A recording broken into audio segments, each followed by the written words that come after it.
So we're about to remove this cylinder off the basket from the Nifty-Lift TM50.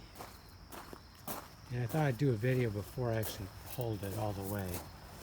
So what it is, it has a bolt here to keep the pin in all the way. Now this one's threaded. The other one I pulled out, it's almost as if it was changed because it's not threaded. But maybe it wasn't. I bet it was though. So that bolt has a lock washer and nut on the inside, right in here. So it's a little bit different, but not much. So I'm now tapping the pin out. I almost have it far enough to pull the cylinder off. And so the cylinder, that's where the two lines go.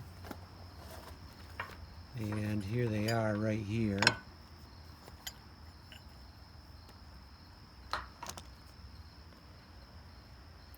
So as long as I hook them up the same way, we should be good. And what they did was they went through this opening back here, right there, and then up and onto here.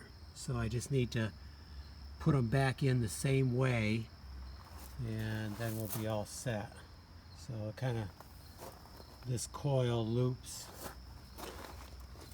right into here, and then fastens onto here. And you can see how one is longer than the other, just like they are. So once it's looped around there, they'll go right back on. Okay, so I'm going to pull it out, and then I need to figure out, maybe it's not as bad as I thought. I'm not sure. I'm going to stop by a hydraulic place tomorrow that's nearby, see what they say. If I don't get if they don't seem confident, then I'm going to take it to a place that's much further away. But if I don't have to drive that distance 2 times, it'll be better. Although the one, we could make it, when we go to Lewistown, we could drop it off then. It's not too much out of the way. Okay, so let's get this little cylinder off. I was wondering, is it the same cylinder that's on the front? And I don't think it is. If we look at that versus this front cylinder, yeah, it doesn't hook in the same.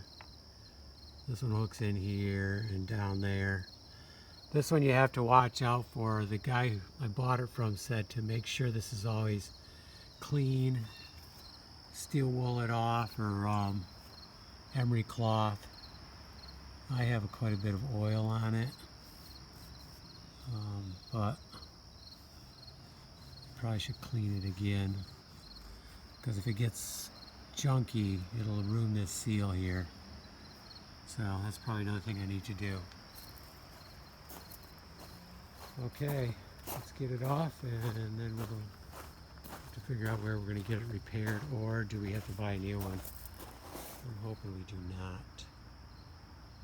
Although there is some rust on the bottom here underneath, so we'll know better once we take that off.